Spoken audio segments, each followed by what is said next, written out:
আমরা এই প্রতি বছরেই একই জমিনে ৩টা ফসল দিয়ে থাকি। অতএব বা ২টা ফসল আমরা ফসল ফলাই।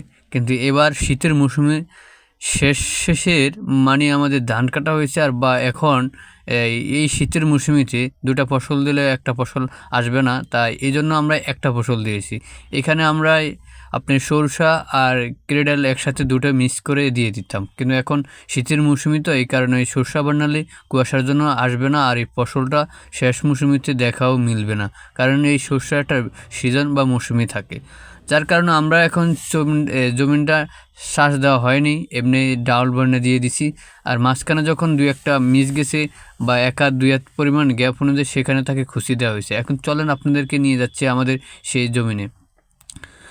অন্যান্য বছরে আমরা কিন্তু এর ভিতরেই আপনি ২টা জিনিস চাষ করে থাকি। ধান নেওয়ার পরে সেচ দিই, সেচ দেওয়ার পরে 2টা ডাউল আর সরষা ২টায় মিক্স করে বুনে দেওয়া হয়। তখন ২টা একসাথে হয়ে যাওয়ার পরে সরষা যখন পাকে যাওয়ার পরে সরষা নেওয়া হয় ঘরে নেওয়ার পরে আপনি যে তারপরে জমিনটা খিল থাকার পরে এই যে আপনার ডাউল গাছটা ওঠে, তখনই ডাউল গাছটা উঠে তখন কিন্তু ডাউল গাছটা ছড়াইয়া যাওয়ার পরে ডাউল গাছ থেকে আবার পুরা জমিন ছড়াইয়া যাওয়ার পরে ডাউল পাওয়া যায়। তাহলে আমরা একটা মৌসুমিতে ধান কাটার পরে 2টো ফসল নিতে পারি, একটা হচ্ছে সরষা, একটা হচ্ছে ডাউল।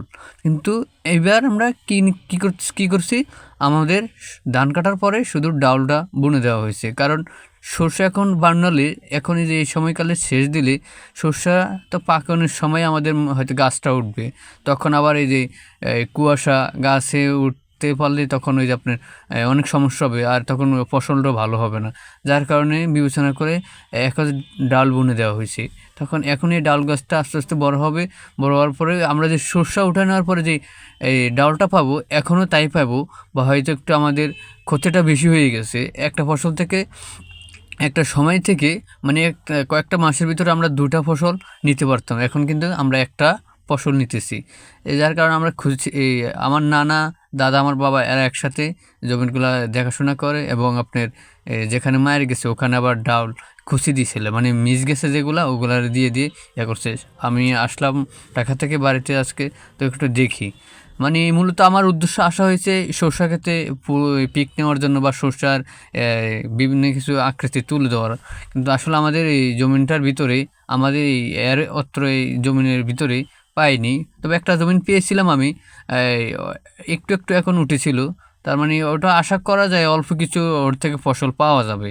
কারণ এখন যে শীতের কুয়াশাতে মানে অনেক জায়গায় ফসলের ক্ষতিগ্রস্ত হওয়ার সম্ভাবনা একদমই বেশি, নাই যে তা না, বেশি।